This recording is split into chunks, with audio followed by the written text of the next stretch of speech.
கடலூர் மாவட்டம் சிதம்பரத்தில் நடராஜர் ஆலயத்தில் அதிருத்ர ஐப ஹோம சர்வ மகா அபிஷேகம் நடைபெற்றது. இந்த மகா அபிஷேகம் 3 நாட்களுக்கு முன்பு கணபதி பூஜையுடன் தொடங்கியது.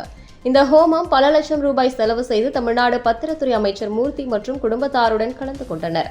சிதம்பரம் நடராஜர் ஆலயத்தில் நடராஜ பெருமானுக்கு மொத்தம் 6 அபிஷேகங்கள் நடைபெறும்.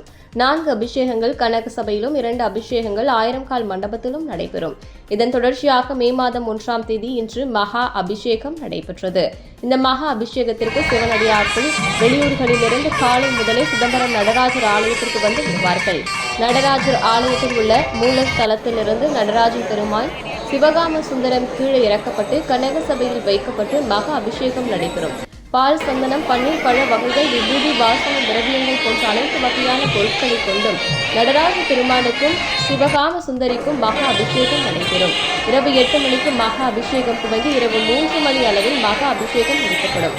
இதில் சிறப்பாக விருந்தினராக தமிழ்நாடு அரசு பத்திரத்துறை அமைச்சர் மூர்த்தி அவர்களும் அவரது குடும்பத்தாரும் சிறப்பு விருந்தினராக கலந்து கொண்டு நடராஜ பெருமான் கோவிலில் உள்ள தீட்சிதர்களுக்கு அன்னதானங்கள், வேட்டி சட்டைகள் முதலியே வழங்கப்பட்டது.